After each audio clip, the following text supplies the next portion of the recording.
Hey guys, this is 808 Vapor here. Today I'm going to teach you how to build a simple setup for an Igo-W. Right here, this is my Igo-W on top of a K100 clone. This build can be used on any type of RBA that you got. Could be like an Igo-L, Igo-S, um, I believe Trident, stuff like that. So any RBA, this would be a good, easy, simple build, and you can pretty much build it within, I would say, 5 to 10 minutes or less. So what I'm going to use is 2 millimeter Echo wool. As if you can see, it's really small. The regular a lot of people like using 3 millimeter or 3.5.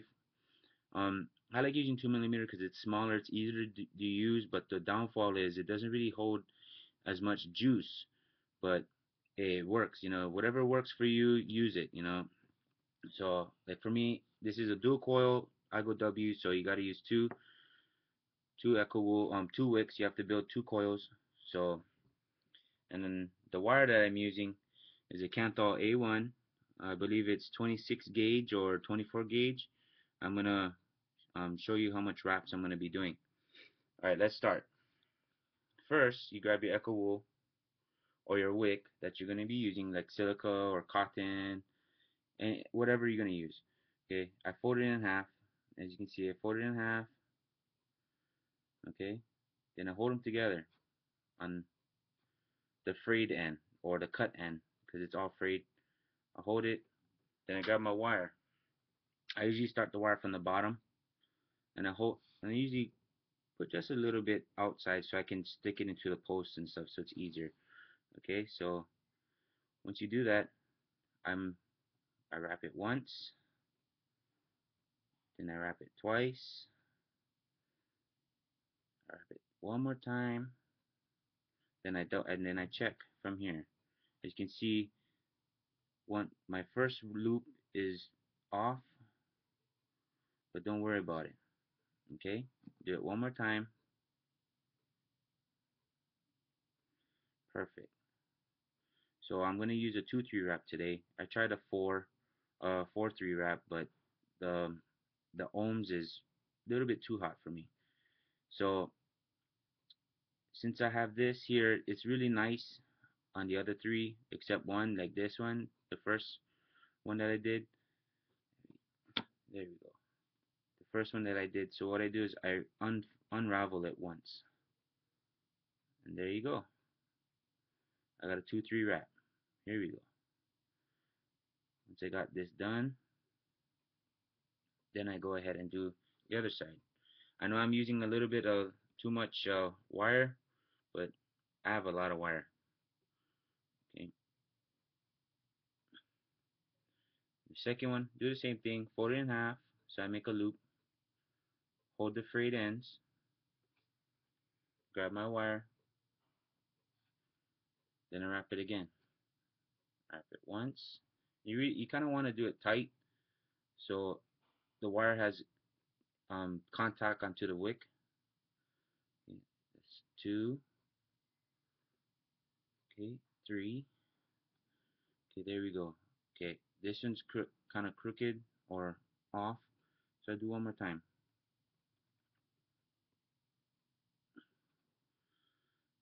4, there we go. Now what I do is unravel this one just once. One. There. So now it looks a little bit more uniformed, more dressed. Okay. Next what I do is I cut these ends right here.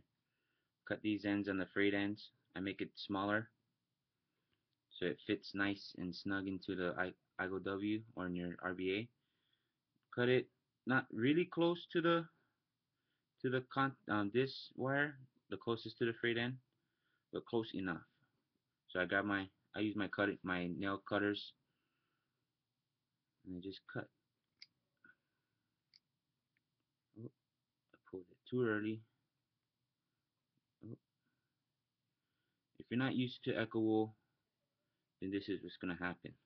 Or if you have like a better cutter, then use that. Don't use what I'm using. Okay. cut the other one.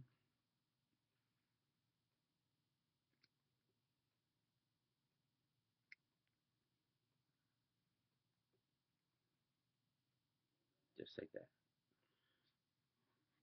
Okay, once you got your wicks ready, set up already, now you can move on and installing it onto your RBA.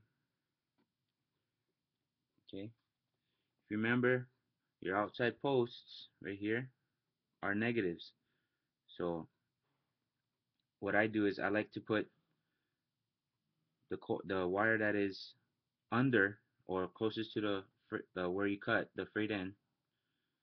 I put it on the negative post, and your center post is the positive. So you put that into the positive post, the other one, like so. There you go. Put it as close as possible, close as you can. Then I got my screwdriver. You can go to any hardware store or a drugstore at your whatever location you're at. Just buy one of these. They usually come in like I think a 5-pack, and it's like $1 or $2. Depends where you live. So like here in Hawaii, I bought this in Longs. It was $2.50, I believe, and it came with seven screwdrivers instead of just 5 or just one. And all you do is just tighten it, just tight enough so the wire stays. Leave this loose, and what I like doing is I like pushing this down so I can install the other wick. I usually put it at the top, but I I'm doing something different today. Okay? After that is done, do the same thing for the other coil. Okay, put it in like so.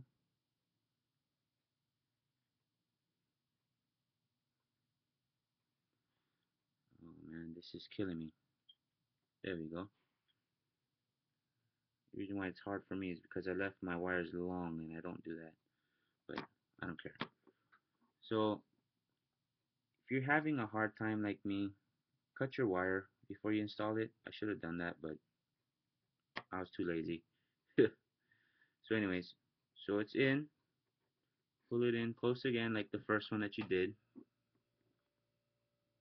Okay. Tighten the negative part, which is this one right here. Tighten it up tight enough so the wire doesn't come out. Not too tight. Double check your other one. Okay. A lot of people, what they like doing is they like to shake it. Well, this is a thicker gauge wire, so it's going to be kind of hard to do that.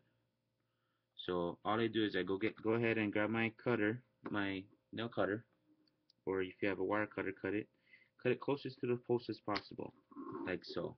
So it's clean, flush, and you won't get any shorts. Okay, do the same for the other negative, just like so. Okay, oh, I have it right here. Okay, now for a positive post, try to make sure that you have good contact. So put it closest to the post as you can, and then tighten it.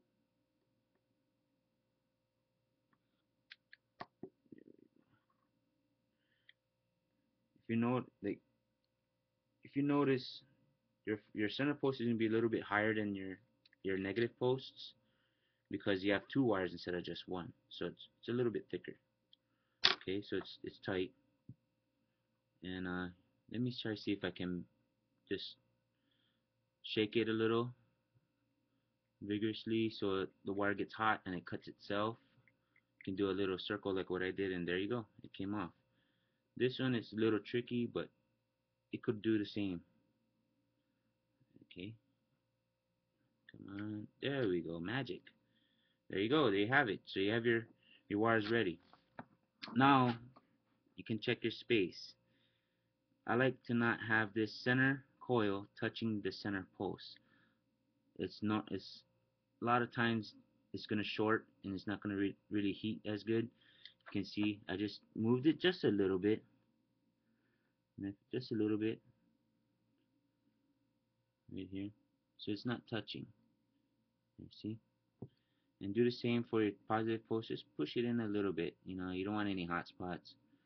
Um, check your other one. This one's good. Well, actually, this one's a little bit closer to the negative side. So push it. I'm using my screwdriver. You can actually use tweezers or whatever you have available for you. And there you go. Perfect. This is a good build. So now let's check and test for hot spots. I do a post method.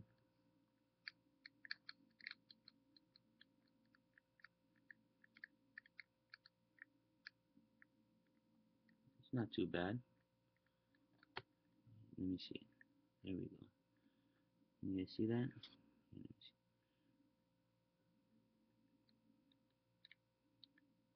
pretty even. Now let's check the vapor production on this. What I'm using today is GNS Vapor E-Juice, made in Lincoln, Nebraska. Really good juices, by the way. There's only one distributor here in Hawaii. It's my friends, Cloud 50 Hawaii, located in Hush Bar and Grill and Vape Lounge in downtown Honolulu. It's off of Queen Street and Cook. You should go check them out. It's the old Queen Bee um, bar that they bought. So check them out. Okay, here's the vapor production. Not too bad. Check that out. Oh yeah, that's really good. Okay, I like it. So let's put juice on the rest of the wick.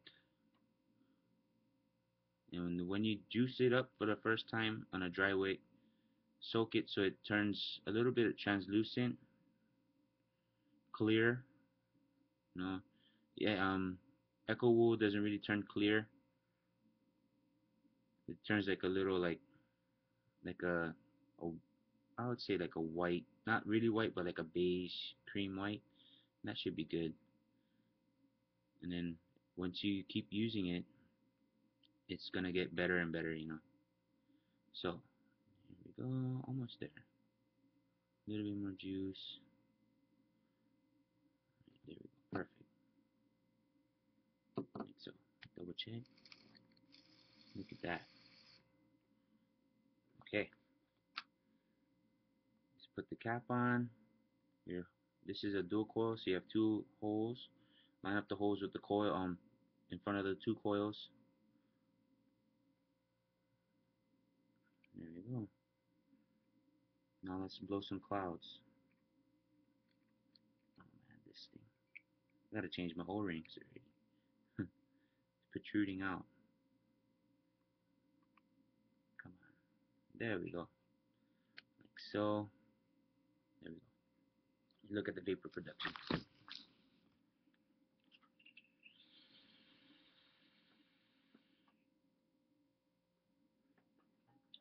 Really smooth, cool vape.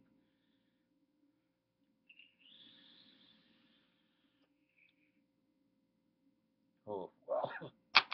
Now it's getting hot because it's dry. So,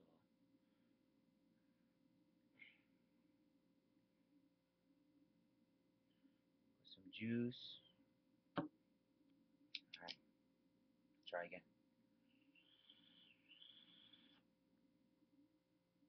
Yeah, not bad. It's warm. It's a little warm. I'm more of a cooler vape, so I usually use ribbon. Um, I'll show you a setup on how to use ribbon wire next. This is good. Alright, the ohms. I'm gonna check my ohms. I use my old Ego. I'm using an Ego Vic, actually an eVic, a clone eVic, and it's registering at 0.2. You can see there, 0.2. Okay, it's it's not really accurate using the Ego or the or ProVary. ProVary is more realistic ohm reading. I don't have the high speed black box that you see on other people's YouTube videos or at the smoke shops. They don't haven't opened it up yet. The company that makes them, they stopped making them for a while. They didn't know how much people is gonna buy, and guess what? They sold out. So hopefully they're gonna open up and build some more later on in the future. And yeah, so that's the basic, simple way of building an RBA for an Igo-W or Trident or even an Igo-L or Igo-S. Igo-L or S, I believe they are single coil, so you just build one coil wick setup, and you do the same thing just one time instead of doing it twice. So there you go. This is 808 Vapor. See you next time. Keep on vaping.